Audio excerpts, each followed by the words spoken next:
செய்வோம். அன்பும் இரக்கமுள்ள பரலோக தகப்பனே, மனமகிழ்ச்சியான இந்த காலை வேலைக்காக நன்றியோடு ஸ்தோத்திரிக்கிறோம். காலைதோறும் இந்த கிருபை புதிதாக இருக்கிறதுக்காக ஸ்தோத்திரம். ஆண்டவரே, இரவு முழுவதும் எங்களை கண்ணின் மணி போல காத்தீர். மழை சீற்றங்கள் வந்தது, வியாதிகள் வந்தது, பலவீனங்கள் வந்தது, சோர்வுகள் வந்தது, சோதனைகள் வந்தது, வைரஸ் கிருமிகள் வந்தது, கொரோனா வந்தது. ஆனாலும் இக்கட்டில் நீரே எங்களுக்கு அடைக்கலமும் பலனும் ஆபத்து காலத்தில் அனுகூலமான துணையாய் இருந்தீர். அதற்காக மக்கு ஸ்தோத்திரம். எல்லாரும் சேர்ந்து சொல்லுங்க. நான் மாத்திரம் சொன்னா போதாது, நன்றின்னு சொல்லுங்க. ஆண்டவர் உங்களுக்கு இந்த இரவெல்லாம் பகலெல்லாம் பாராட்டின ஒவ்வொரு நன்மைக்காக நன்றி சொல்லுங்க. உங்க பாதம் கல்லில் இடராதபடிக்கு தங்கள் கரங்களில் ஏந்தி கொண்டு போகிற தெய்வத்தூதருக்கு கட்டளை கொடுத்தார்ல. எத்தனையோ முறை நம்ம சறுக்கி இருக்கிறோம், ஆனால் விழலை. எத்தனையோ இடங்களுக்கு நாம் சென்றிருக்கிறோம், அங்கெல்லாம் கர்த்தர் நோயை அணுக விடலை, பலவீனத்தை நாம பெற்றுக்கொள்ள விடலை. என் ஆண்டவர் பெரியவர். உணவு கொடுத்தார், நன்றி சொல்லுங்க. அதை கூட எத்தனையோ பேர் சாப்பிட முடியாம இருக்கிறாங்க, சாப்பிட்ற கிருபையை கொடுத்தார், ஸ்தோத்திரம் சொல்லுங்க. இந்த மழை காலத்துல தங்கும் இடம் கொடுத்திருக்கிறார், ஸ்தோத்திரம் சொல்லுங்க. நல்ல உடை கொடுத்திருக்கிறார், நன்றி சொல்லுங்க. பொருளாதாரத்தை கொடுத்திருக்கிறார், ஸ்தோத்திரம் சொல்லுங்க. பிள்ளைகளை, பேர பிள்ளைகளை, கணவன் மனைவி இந்த உலகத்திலே உயிரோடு வைத்திருக்கிறார், ஸ்தோத்திரம் சொல்லுங்க. வேலை கொடுத்திருக்கிறார், ஊழியத்தை கொடுத்திருக்கிறார், நன்றி ஆண்டவரே, ஸ்தோத்திரம். உமக்கு நன்றி செலுத்துகிறோம், உம்மை துதிக்கிறோம், உம்மை ஸ்தோத்திரிக்கிறோம். நீ சர்வ வல்லவர். பரிசுத்த ஆவியானவரே, எங்களுக்குள்ள இருந்து வாசம் பண்ணி எங்களுக்காக பரிந்து பேசி வாக்கு கடங்கா பெருமூச்சோடு கூட வேண்டுதல் செய்கிறவரை உமக்கு நன்றி செலுத்துகிறோம். எங்களால் ஜெபிக்க முடியாத தருணங்களிலே நீர் எங்களுக்காக பரிந்து பேசுகிறவரை உம்மை ஸ்தோத்திரிக்கிறோம். வேலைக்காக நன்றி ஆண்டவரே, கர்த்தாவே உம்மை ஸ்தோத்திரிக்கிறோம். இயேசுவின் நாமத்தில் ஜெபிக்கிறோம் பிதாவே, ஆமென். இந்த அன்புள்ள ஆண்டவர் இயேசுவை நாம் என்ற பாடலை நாம் பாடுவோம். இந்த அன்புள்ள ஆண்டவர் இயேசுவை நான் உந்தன் நாமத்தை போற்றிடுவேன். உம்மை போலொரு தேவனை பூமியில் அறிந்திடேன், உயிர் தந்த தெய்வமே நீ. உம்மை போலொரு தேவமே பூமியில் அறிந்திடேன், உயிர் தந்த தெய்வமே நீ. ஆனந்தம் ஆனந்தமே, அல்லும் பகலிலும் பாடிடுவேன். ஆனந்தம் ஆனந்தமே, அல்லும் பகலிலும் பாடிடுவேன். இயேசுவே எந்த நாருயிரே, இயேசுவே எந்த நாருயிரே. பெற்ற தாயும் என் தந்தையும் மாணவரே, மற்றும் எல்லாம் எனக்கு நீரே. பெற்ற தாயும் என் தந்தையும் மாணவரே, மற்றும் எல்லாம் எனக்கு நீரே. வானம் பூமியும் யாவுமே மாறிடினும் நீரோ வாக்கு மாறாதவரே. வானம் பூமியும் யாவுமே மாறிடினோம் நீரோ வாக்கு மாறாதவரே. ஆனந்தம் ஆனந்தமே, அல்லும் பகலிலும் பாடிடுவேன். இயேசுவே எந்த நாருயிரே, இயேசுவே எந்த நாருயிரே. உயர் அடைக்கலத்தில் என்னை வைத்தவரே, உந்தன் நாமத்தை நம்பிடுவேன். உயர் அடைக்கலத்தில் என்னை வைத்தவரே, உந்தன் நாமத்தை நம்பிடுவேன். உம்மை அல்லாதி பூமியில் யாரையும் நம்பிடேன், உயிர்ப்புள்ள தெய்வமே நீ. உம்மை அல்லாதி பூமியில் யாரையும் நம்பிடேன், உயிருள்ள தெய்வமே நீ. ஆனந்தம் ஆனந்தமே, அல்லும் பகலிலும் பாடிடுவேன்.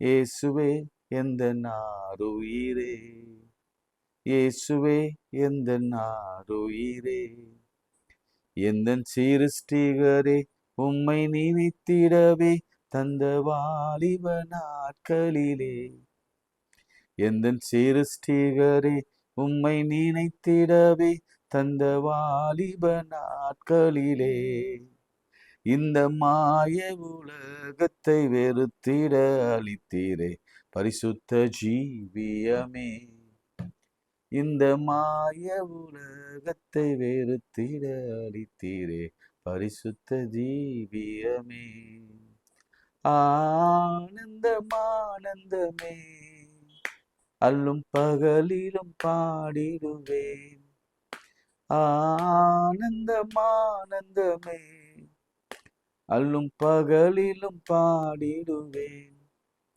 இயேசுவே எந்த நாருயிரே, இயேசுவே எந்த நாருயிரே, இயேசுவே எந்த நாருயிரே, இயேசுவே எந்த நாருயிரே. கைகளை உயர்த்தி,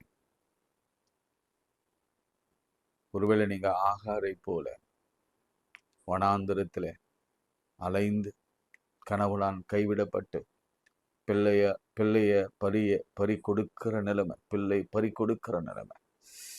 ஓ லார்ட், கத்தர் அதை பார்க்கிறார். இன்னைக்கு சிங்கிள் பேரண்ட கத்தர் பார்க்கிறார். அப்பா இல்லாத பிள்ளைய கத்தர் பார்க்கிறார். பரலோகத்திலிருந்து அவர் ஒரு அற்புதத்தை செய்ய போகிறார். உன்னை காண்கிறவர், என்னை காண்கிறவரை இன்று நான் கண்டு கொண்டேன் என்று ஆகார் சொன்னது போல, இப்பொழுதே உங்கள் அருகிலே ஒரு ஜீவ நீர் ஊற்றை நீங்கள் காண்பீர்கள். நீங்களும் உங்க பிள்ளைகளும் பிழைக்கும்படி, சந்ததி சந்ததியாய் வாழும்படி. நீங்க நினைக்கலாம், ஒருவேளை என் வாழ்க்கை அவ்வளவுதான் சூன்யமாயிற்று, இந்த 2 பிள்ளைகளோட அல்லது இந்த ஒரு பிள்ளையோடு கூட நான் ஆகாரை போலதான் துரத்தப்பட்டு நான் மடிய போகிறேன். இல்லை இல்லை இல்லை, கத்தர் உனக்கென்று ஒரு வாழ்க்கையை வைத்திருக்கிறோம். பிள்ளைகளுக்கென்று ஒரு ஆசீர்வாதம். இஸ்மவேல் எப்படி ஆசீர்வதிக்கப்பட்டு இன்று இந்த அராபிய தேசம் முழுவதும், மிடில் ஈஸ்ட் முழுவதும், இந்த உலகம் எங்கும் வியாபித்து இஸ்லாமியர்கள் இருப்பது போல, கத்தர் அந்த சந்ததியை யூதர்களுக்கு சந்ததிக்கு நிகராக, ஈசாக்குக்கு நிகராக சந்ததியாக மாற்றி கொடுப்பார். ஒருவேளை அன்னாளை போல குழந்தையிலே எனக்கு கதறி நிற்கலாம். திடன் கொள்ளுங்க. ஏலி சொன்னதை தான் நான் சொல்றேன். கத்தர் உங்க விண்ணப்பத்தை கேட்டார், உங்க அங்கலாய்ப்பை பார்த்தார். நிச்சயமாகவே சேனைகளின் கத்தர் உங்களுக்கு இப்பொழுது பெற செய்கிறவராகி அவர் பெற செய்ய போகிறார். ஆமேன் சொல்லுங்க. அப்படியே வேலைக்கான வழிகள், அந்த ஓப்பன் டோரை பார்க்கிறேன்.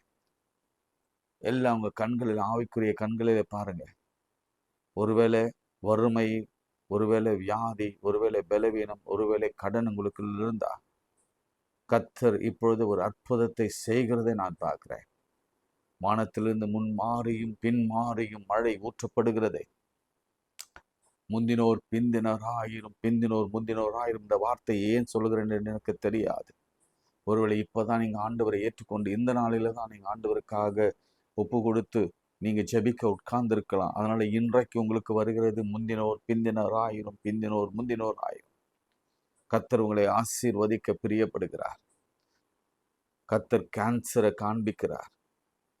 அது இல்லை என்று வருகிறது, கேன்சல் என்று வருகிறது, இல்லை என்று வருகிறது, நெகட்டிவ் என்று வருகிறது. கத்தர் அப்படி ஒரு கிருபையை தருகிறார். இருதயத்துல எல்லா அடைப்புகளும் மெழுகு போல ஒழுகிறதை நான் பார்க்கிறேன். அந்த சிறுநீரகம், எஸ் லார்ட், கத்தர் அதை புதியதாக மாற்றுகிறதை நான் பார்க்கிறேன். உங்கள் நுரையீரல்களை கத்தர் தொடுகிறதையும் அதிலே அவருடைய சுவாசத்தை ஊதுகிறதையும் என் ஆவியிலே நான் உணர்கிறேன். கண்ணை மூடுங்க. கர்த்தருடைய ஆவி உங்கள் மேலே ஊதுகிறதை நான் பார்க்கிறேன். அவர் ஊதி சீஷர்களை அனுப்பினார். எஸ், ஆவியானவர் அங்கே ஊற்றப்படுகிற பொழுது உடலிலே ஒரு பெரிய மாற்றம் வரும். இப்பொழுதே ஒரு மாற்றத்தை நீங்க காண்பீங்க. உடலில ஒரு ஒரு அனலை காண்பீங்க. உடலில ஒரு மெல்லிய உணர்வு தென்றலை வருடுவது போல நீங்க காண்பிக்கிறீங்க. கர்த்தர் உங்களை தொடுகிறார். இயேசுவின் நாமத்திலே சொல்கிறேன். இயேசு கிறிஸ்துவின் நாமத்திலே சொல்லுகிறேன்.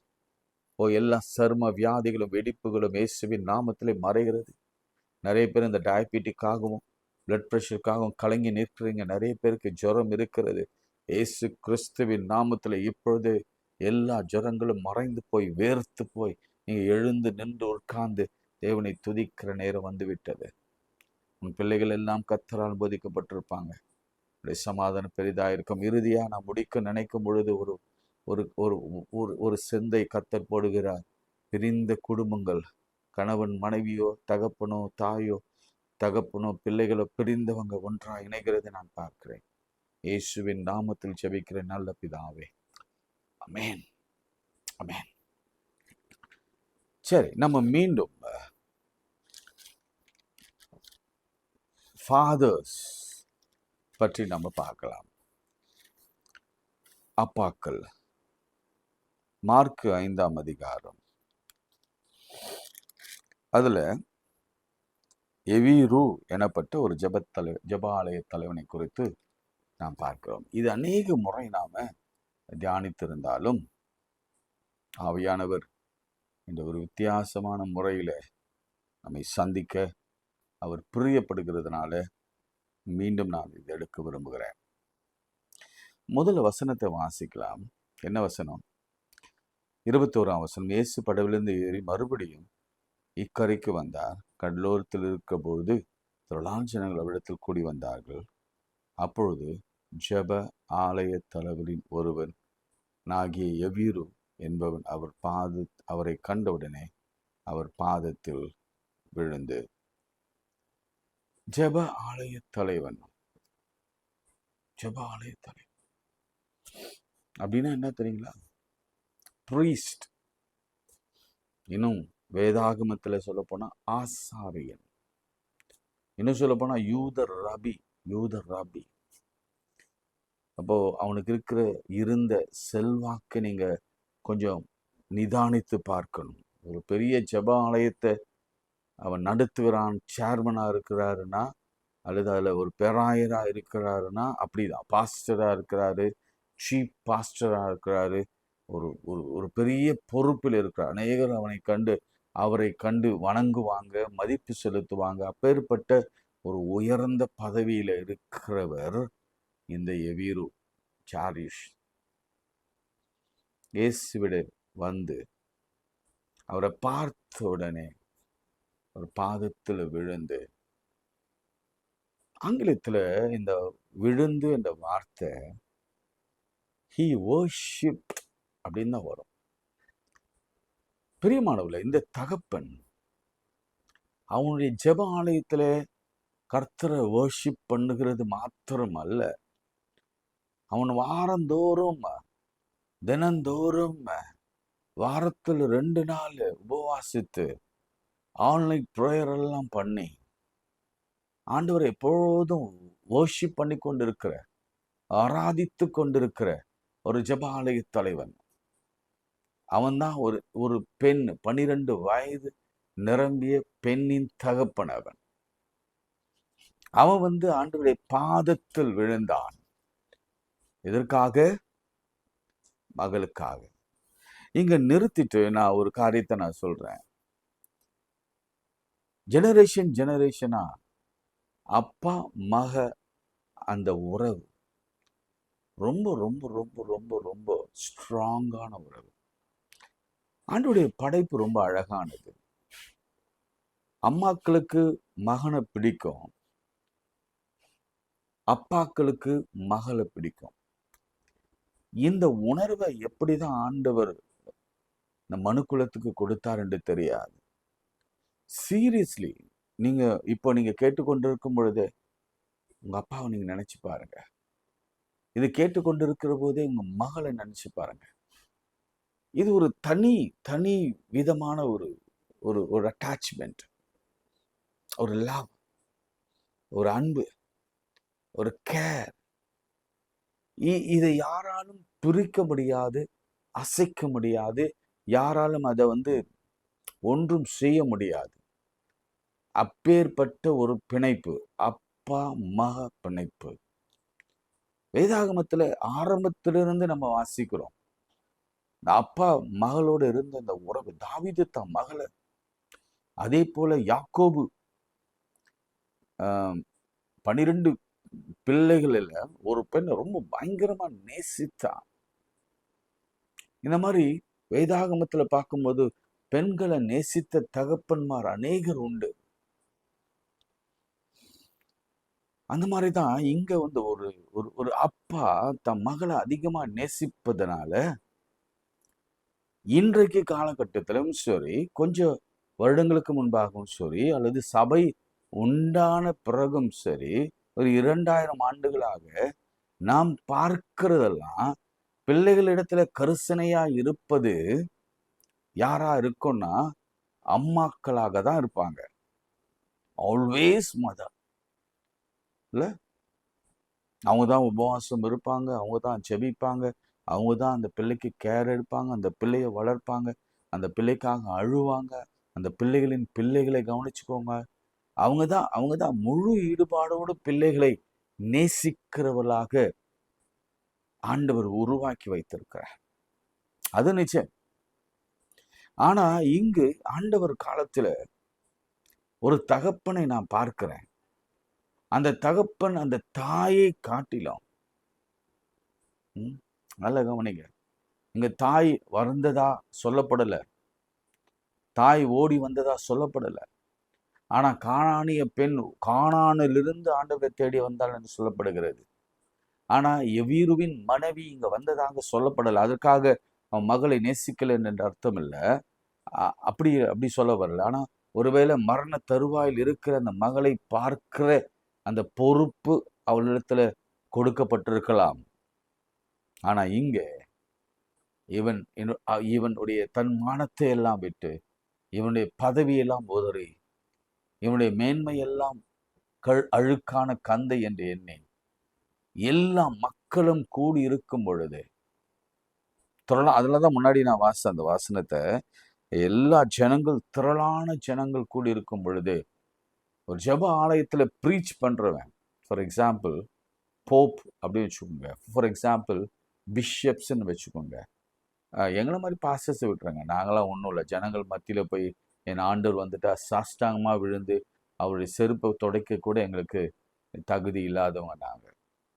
இவர்கள் அப்படிப்பட்ட உயர் பதவியில இருக்கிறவர்கள் ஆண்டவர் நடுரோட்டில் இருக்கும் பொழுது, ஜனங்களோடு கூட போய் கொண்டிருந்த பொழுது, முழங்கால் விழுவாங்களா, வர்ஷிப் பண்ணுவாங்களா, ஆராதிப்பாங்களா, ஆண்டவரை நமஸ்கரிப்பாங்களா, சேவிப்பாங்களா அப்படின்னு கேட்டா நிச்சயம் பண்ண மாட்டாங்க. காரணம் ஈகோ. அப்பொழுதுதான் அந்த ஆட்டிடியூட்லாம் வெளியே வரும். இன்று பாருங்க, நான் ஒரு முக்கியமான ஒரு செய்தியை நான் உங்களுக்காக எக்ஸ்பிளைன் பண்ணி கொண்டிருக்கிறேன். ஒரு தகப்பன் எப்படி இருக்க வேண்டும் என்று எக்ஸ்பிளைன் பண்றேன். அதுக்குதான் இவ்வளவு பேசுறேன். ஒரு தகப்பன் இந்த உலகத்தில் இருக்கிற எல்லாத்தையும் வெறுத்து, உலக மேன்மை, உலக ஞானம், உலக அறிவு, அந்தஸ்து, பணம், வேலை, பதவி, இவை எல்லாவற்றையும் விட்டு தாம் பிள்ளைகளுக்காக தினந்தோறும், நல்ல கவனிங்க, ரொம்ப தெளிவா நான் பேசுகிறேன், தினந்தோறும் ஆண்டவருடைய பாதத்துல விழுந்து கிடக்க வேண்டும். அதுதாங்க பாதுகாப்பு. அதுதாங்க பாதுகாப்பு. நீ எவ்வளவு பெரிய ஆளா இருக்கலாம், நீ பெரிய கொம்பனாக இருக்கலாம், இந்த வார்த்தையை பயன்படுத்துவதில் கொஞ்சம் மன்னிச்சுக்கோங்க, திடீர்னு வந்துச்சு. நீங்க அவ்வளவு பெரிய ஆளாக இருக்கலாம், ஆனா நீ ஆண்டவரை நமஸ்கரிக்கல, ஆண்டவரை சேவிக்கல, ஆண்டவர் பாதத்தை விழல, ஆண்டவரை வர்ஷிப் பண்ணல, பாடல, வேதம் வாசிக்கல, ஜெபிக்கல அப்படின்னு சொன்னா, ஆலயத்திற்கு ஒழுங்காக வரலன்னு சொன்னா, தசமமாக செலுத்தலன்னு சொன்னா, உபவாசம் இருக்கலன்னு சொன்னா, ஜெபிக்கலன்னு சொன்னா, ஸ்தோத்தரிக்கலன்னு சொன்னா, பிள்ளைகளுக்கு சேஷமாய் பிள்ளைகளுக்கு பாதுகாப்பு இல்லை. சிலர் ரெஸ்பான்சிபிளோடு இருக்கிறாங்க, சிலர் ரெஸ்பான்சிபிள் இல்லாம இருக்கிறாங்க.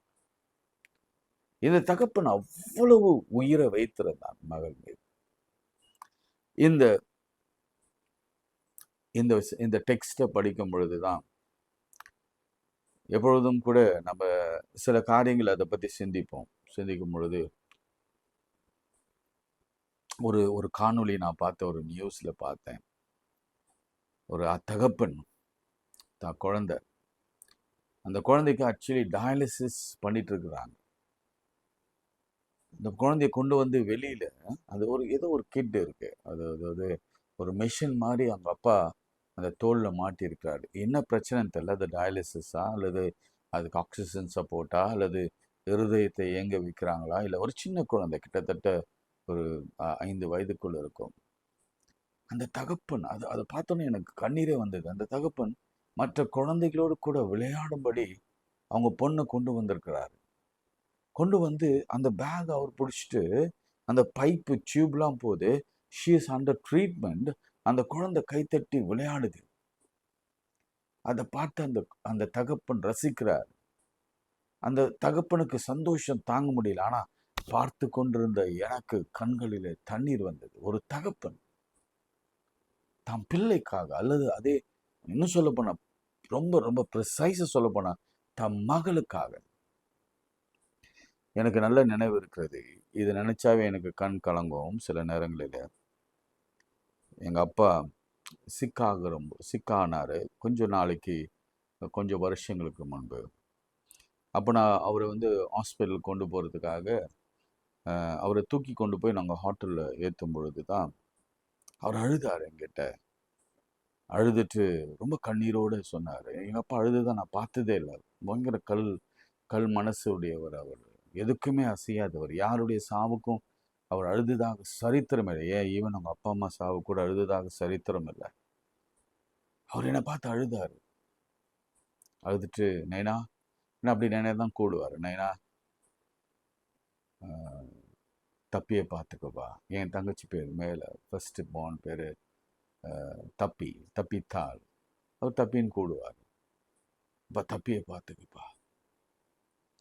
ஏன்னா தங்கச்சியுடைய திருமண வாழ்க்கையில் கொஞ்சம் பிரச்சனை, அப்புறம் 2 பிள்ளைகள் இருந்தது.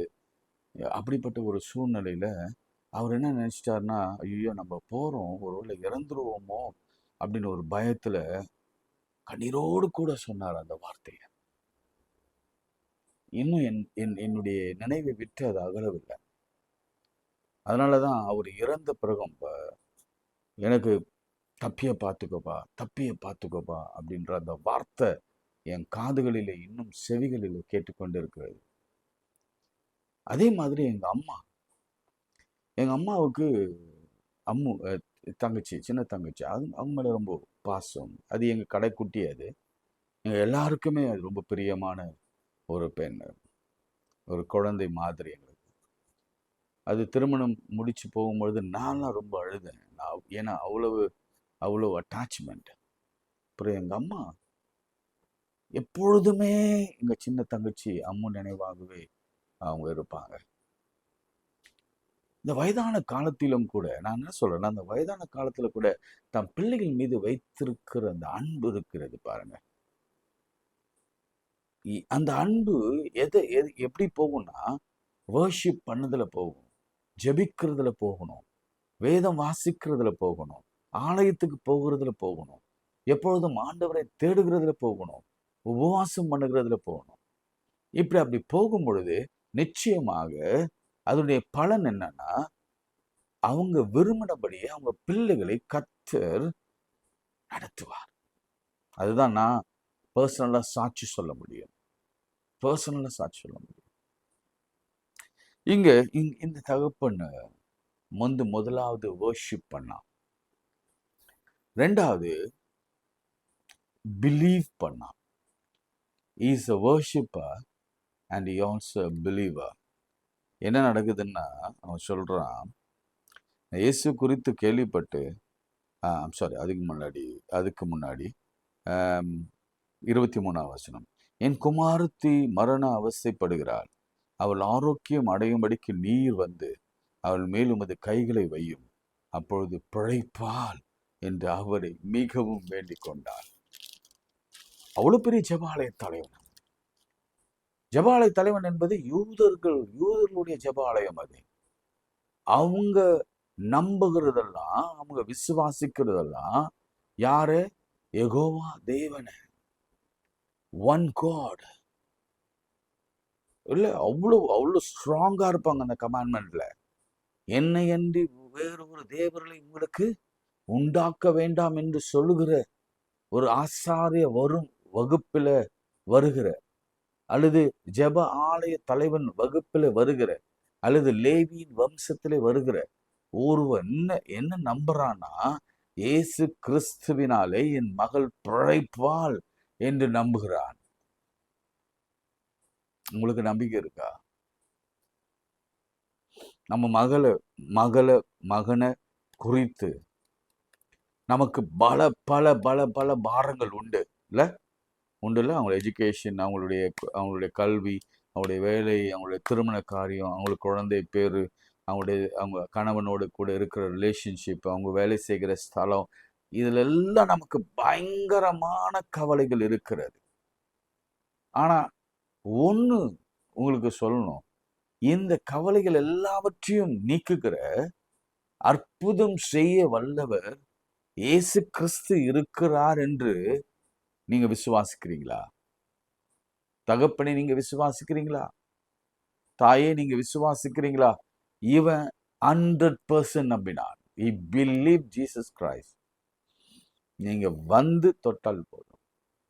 என்ன நடக்குதுன்னா, அவங்க மரண அவஸ்தையில் இருக்கிறாங்க. மரண அவஸ்தை. அவன் நம்பினான். அதே சமயத்தில் அவனுக்கு ஒரு துர்ச்செய்தியும் வருகிறது. அப்பொழுதும் ஆண்டவர் அவனை பார்த்து சொல்லுகிறார், ஜெப தலைவனை நோக்கி, பயப்படாதே, விசுவாசம் உள்ளவனாய் இரு என்று சொல்லுகிறார். நான் சொல்றேன், ஒரு காரியத்தை உங்களுக்கு சொல்றேன். ஒரு அப்பா எவ்விரு போல ஆண்டவரை தேடினா, ஆலயத்திற்காக தன்னை ஒப்பு கொடுத்தா, ஊழியம் செய்தா, வர்ஷிப் பண்ணா, ஆராதித்தா, பைபிள் வாசித்தா, ஜெபம் பண்ணா, உபவாசம் இருந்தா, ஏழைகளுக்கு கொடுத்தா, நிச்சயம் சொல்றேன், உங்க பிள்ளைகளுக்கு கர்த்தர் உத்தரவாதம் எடுத்து, நீங்க உங்க பிள்ளைகளை குறித்து நீங்கள் கவலைப்பட வேண்டிய அவசியம் இருக்காது. ஏனென்றால் உன் பிள்ளை அவர் பிள்ளையாக மாறுவாள். ஆமென் சொல்லுங்க. நீங்க அது என் மகன் இல்லைன்னு சொல்லுங்க, இது உம்முடைய மகள் என்று சொல்லுங்க. அப்பா, உம்முடைய பணியை நான் பாதி செய்யறேன். உம்மை தேடுகிறதுலையும், உம்மை விசுவாசிக்கிறதுலையும், உன் நம்புகிறதுலையும் நான் பாதி செய்கிறேன். அதனால அவ என் மக அல்ல, அவ உன் மக.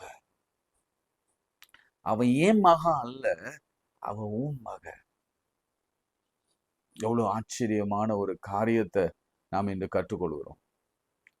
உண்மையாக நான் சொல்றேன், சில தகப்பன்மார் இடத்துல நான் சொல்லுகிறேன், இது ஆவியானவர் சற்றென்று எனக்கு நினைவுபடுத்துகிறதை சொல்றேன். இன்னும் கூட இந்த பிள்ளைகளை குறித்த ஒரு அக்கறை இல்லாத, அன்பில்லாத, அரவணைக்க முடியாத தகப்பன் தான் தோண்டித்தனமாக குடித்து வெறித்து விபச்சாரம் பண்ணி வேசித்தனம் பண்ணி தன்னுடைய இஷ்டத்துக்கு வாழ்ந்து வீட்டுக்கும் வராம, பொண்டாட்டியும் நேசிக்காம, பிள்ளைகளுக்கு ஒன்றும் சேர்த்து வைக்காம, பிள்ளைகளுடைய திருமணத்திற்கு ஒன்றும் செய்யாம, பிள்ளைகளுடைய குடும்ப வாழ்க்கைக்கு ஒன்றும் செய்யாத, விசேஷமாய் பெண்களுக்கு ஒண்ணுமே செய்யாத தகப்பன் இருக்கிறான். அவனை குறித்து தான் ஆண்டவர் பேசி கொண்டிருக்கிறார். நான் அந்த ரான் சொன்னல, ஏன் சொன்னா அவ்வளவு கோபத்துல சொல்றேன், இப்படிப்பட்ட ஜென்மங்கள்லாம் நிச்சயம் திருந்தணும். நம்ம ஜெபிக்கணும். இதுதான் அதிகாலை ஜெபம். ஆண்டவரே, இவங்களெல்லாம் ரட்சியும் ஆண்டவரே, இந்த அன்பு வரட்டும். இது உங்களுடைய அன்பு ஆண்டவரே. அவங்க வயிற்றுல பிறந்த பிள்ளைங்க, அவங்க ரத்தம். அது கர்த்தர் அந்த பொறுப்பை நம்ம இடத்துல கொடுத்துருக்காரு. அந்த ஆதியிலே அந்த பொறுப்பு கொடுத்துட்டாரு. பிள்ளைகளை வளர்க்க வேண்டிய பொறுப்பு, பிள்ளைகளை நடத்த வேண்டிய விதம் இல்ல, ப்ராவர்ப்ஸ்லாம் நான் பார்க்கிறோம், நீ நடத்த வேண்டிய வழியில நடத்து. உபாகத்துல பார்க்கிறோம், அவர் அழகா சொல்வார் பெற்றோர்களை பார்த்துப்பா, உன் பிள்ளை எழுந்திருக்கும் பொழுது அதை கழுத்தா போதி, அவன் கைகளில் கட்டிக்கோ, வாசல்ல எழுதிவை, வசனங்கள் எல்லாம் எழுதிவை, வசனங்களை சொல்லி கொடு. இல்ல ஆலயத்துக்கு போக சொல்லிக் கொடு, ஜபம் பண்ண சொல்லிக் கொடு, வேதம் வாசிக்க சொல்லிக் கொடு, இந்த பிள்ளைகளுக்கு இதெல்லாம் சொல்லிக் கொடு. இப்படி ஒரு தகப்பன் இருக்கணும், தாய் இருக்கணும். அப்படி இருந்தாதான் பிள்ளைகளுக்கு பாதுகாப்பு. இன்னைக்கு ஏன் நம்முடைய பிள்ளைகள் எல்லாம் ஆசீர்வாதமா இல்ல? ஏன் நம்முடைய பிள்ளைகள் எல்லாம் முறை தவறி போகிறாங்க? ஏன் சில பிள்ளைகள் தற்கொலைக்கு நேராக போறாங்க? ஏன் சில பிள்ளைகள் செட்டிலே ஆகாம இருக்கிறாங்க? ஏன் சில பிள்ளைகள், ஏன்னா அப்பாவின் அன்பு இல்லை, அப்பா எக்ஸாம்பிளா இல்லை. நான் உங்களுக்கு ஒரு எக்ஸசைஸ் ஒன்று கொடுக்குறேன் பாருங்க. யோபு தன்னை பற்றி தான் சிநேகிதரிடத்துல சொல்லுவான், கடவுளிடத்திலும் கூட பேசுவான். என்னன்னு சொல்லுவான்ப்பா, நான் என் பிள்ளைகளுக்கு முன்மாதிரியா இருந்திருக்கிறேன். ரொம்ப ரொம்ப அழகா இருக்கும் அந்த வசனம்ல பார்த்தீங்கன்னா, என் மனைவியை தவிர நான் வேறு யாரையும் பார்த்ததுண்டானால். அப்படிப்பட்ட ஒரு ஃபாதர் கிடைக்கிறதே கஷ்டம். ஒரு நாளைக்கு நம்ம அதை டிஸ்கஸ் பண்ணுவோம். அதே போல நான் ஏழைகளுக்கு இறங்கினேன், ஏழைகளுக்கு கொடுத்தேன், விதவைகளுக்கு நான் இறங்கினேன். நான் எவ்வளவு பக்தியா இருந்தேன்னு என் பிள்ளைகள் தெரியும். நம்ம அடுத்த டாபிக் பார்க்கலாம். பட் இன்னைக்கு father daughter relationship, father son relationship, mother daughter relationship, mother son relationship அப்படி இருக்குதுன்னா நம்ம எப்படி இருக்கணும்னா, இருக்கிறவளாக இருக்கணும்னா, வர்ஷிப்பரா, பிலீவரா, வேதத்தை ஸ்கிரிப்சரை வாசிக்கிறவர்களா, எப்பொழுதும் உபவாசிக்கிறவளா, ஜெபிக்கிறவளா இருந்தால் மாத்திரமே நம்ம அன்பை நம்ம வெளிப்படுத்துகிறோம். அந்த அன்பு வெளிப்படுத்துகிறது மாத்திரமல்ல, அதுல ஒரு பலன் உண்டு. ஏசு கிறிஸ்து என்ன பண்ணார் பாருங்க, வர்ஷிப் பண்ணா, பிலீவ் பண்ணா, கடைசியில என்ன செய்தார் தெரியுமா? அந்த வசனத்தை நான் வாசிக்கிறேன். நாளைக்கு நம்ம டிஸ்கஸ் பண்ண போறோம் இதே அதிகாரத்தை. கையை பிடிச்சு தலித்தாகுமி என்றார், அதற்கு சிறுபெண்ணை எழுந்திரு என்று உனக்கு சொல்கிறேன் என்று அர்த்தமா. உடனே சிறுபெண் எழுந்து நடந்தாள். அவள் 12 வயதுள்ளவளாய் இருந்தாள். அவள் மிகுந்த ஆச்சரியப்பட்டு பிரமித்தார்கள். இன்னைக்கு பெண் பிள்ளைகள்லாம் எப்படி இருக்காங்க தெரியுமா? இதே அதிகாரத்துல இருக்கு. நாளைக்கு அதை நான் ரொம்ப ஆழமா டிஸ்கஸ் பண்ண டைம் ஆயிடுச்சு. இங்க வழியில ஒருத்தர் வரா, அந்த அம்மா பேரெல்லாம் போடப்படல. இப்ப 25ஆம் வசனத்துல, அப்பொழுது 12 வருஷமாய் பெரும்பாடுள்ள ஒரு ஸ்திரீ அநேக வைத்தியரால் மிகவும் வருத்தப்பட்டு தனக்கு உண்டான எல்லாவற்றையும் செலவழிந்தும் சற்றும் குணமடையாமல் அதிக வருத்தப்படுகிறீர்கள். ஆண்டவருடைய அற்புதங்கள்லாம் நீங்க பாத்தீங்கன்னா பயங்கரமா இருக்கும். 12 years ஒரு பெண்ணு மரிக்கும் தருவாயில் இருந்தவளை உயிரோடு எழுப்புறார். 12 years மரண வியாதியில பெரும்பாடில் இருந்த ஒரு பெண்ணை சுகமாக்குகிறார். எப்படி? அந்த அம்மா போய் தொடுறாங்க, உதிரத்தின் ஊரல் நின்று போயிற்று. நாளைக்கு இந்த ஃபாதர் பற்றிய, அந்த லவ் பற்றிய விஷயத்த இந்த பெண்ணோடு கூட நம்ம ஒப்பிட்டு பார்த்து நாம் ஜெபிக்க போகிறோம். கண்களை மூடி ஜெபிக்கலாமா? பரலோக பிதாவே, நன்றியோடு ஸ்தோத்திரிக்கிறோம். வெளிப்பாடுகளுக்காய் ஸ்தோத்திரம். உம்முடைய வசனங்களுக்காய் ஸ்தோத்திரம். உம்முடைய ஆலோசனைகளுக்காய் ஸ்தோத்திரம். ஆண்டவரே, இந்த அதிகாலை ஜெபம் எதற்கு ஏற்படுத்தினீர் என்று சொன்னார், ஒரு நல்ல குடும்பம், ஒரு பக்தியுள்ள குடும்பம், ஒரு பக்தியுள்ள சந்ததி எஸ் இந்த ஜெனரேஷன்ல உருவாகணும். இந்த உபத்திரவ காலத்துல ஒரு பக்தியுள்ள சந்ததி உருவாகணும். அப்பா பக்தியா இருக்கணும், மகளுக்காக ஜெபிக்கணும். அம்மா பக்தியா இருக்கணும், மகனுக்காக ஜெபிக்கணும். அப்பாவும் அம்மாவும் சேர்ந்து பிள்ளைகளுக்காக திறப்பில் நிற்கணும். அவங்க தேர்வுக்கு போனா அம்மா மாத்திரம் ஜெபிக்க கூடாது, அப்பாவும் முழங்காலில் நின்று உபவாசித்து ஜெபிக்கணும். வேலைக்காக உபவாசித்து ஜெபிக்கணும். வியாதி வரும் பொழுது கண்ணீரோடு ஜெபிக்கணும். அப்படிப்பட்ட ஒரு சந்ததியை இந்த அதிகாலை ஜெபத்தில் எங்களுக்கு உருவாக்கித்தாங்க ஆண்டவரே. நிச்சயமாகவே பொறுப்புள்ள ஒரு தகப்பனாய் எங்கள் சந்ததியில இந்த ஜெபத்தின் வழியாக உருவாக்கித்தாங்க. நிச்சயப்படி உருவாக்க போகிற கிருபைக்காய் ஸ்தோத்திரம். உங்களுக்கு என்ன விருப்பமோ கேளுங்க. மன விருப்பத்தின்படி கொடுத்து என் அப்பா ஆலோசனை எல்லாவற்றையும் நிறைவேற்றுவார். கேளுங்க. உங்களுக்கு என்ன வேணும்? பண தேவையா? நிச்சயம் சந்திப்பார். வியாதியா? நிச்சயம் மாற்றுவார். வறுமையா? நிச்சயம் உங்கள் கடன்கள் அடைக்கப்படும். வீடு வேணுமா? அதற்கான வாசல்கள் திறக்கப்படும். உங்களுக்கு பலவிதமான இக்கட்டில் இருக்கிறீங்களா? இக்கட்டின் நுகங்கள் தகர்க்கப்படுகிறதை நான் பார்க்கிறேன். நிச்சயமாக இன்று ஒரு பெரிய அற்புதம், பெரிய மிராக்களை நான் நான் நான் நான் விசுவாசிக்கிறேன், நான் எதிர்பார்க்கிறேன். காரணம்னா அது ஜெபிக்க ஆரம்பித்த துவங்கினதிலிருந்தே ஆவியானவர் என்னோடு கூட இடைப்படுகிறதையும் புறப்பட்டு போய் பல காரியங்களை செய்கிறதையும் என் ஆவியிலே நான் உணர்ந்தேன். நிச்சயமாகவே ஆண்டவர் இந்த நாளில் நமக்கு அற்புதங்களை செய்தார் என்று ஸ்தோத்திரம் பண்ணுங்க. ஆண்டவரே உமக்கு ஸ்தோத்திரம், உமக்கு ஸ்தோத்திரம். ஆண்டவரே உமக்கு ஸ்தோத்திரம். கர்த்தாவே நீ செய்த அற்புதங்களுக்காய் ஸ்தோத்திரம். ஆண்டவரே நீ செய்ய போகிற அற்புதங்களுக்காய் ஸ்தோத்திரம். இந்த அற்புதங்களை செய்வீர் என்று சொன்னார். நம்முடைய செய்யாமல் போனாலும் சரி, இதை உலகமெங்கும் நாங்கள் அறிவிப்போம், நிறைய பேருக்கு ஷேர் பண்ணுவோம். ஆண்டவரே என்று நாங்கள் பொருத்தனை பண்ணுகிறோம். அநேகர் இதை கண்டு திருந்தட்டும். இயேசுவின் நாமத்தில் செபிக்கிறோம் நல்ல பிதாவே, ஆமேன். நமது ஆண்டவராகிய இயேசு கிறிஸ்துவின் கிருபை, பிதாவாகிய தேவனுடைய அன்பு, பரிசுத்தாவின் ஐக்கியம் நம் அனைவரோடும் மீண்டும் மீண்டும் சுதாக்கள் நிலைத்திருப்பதாக.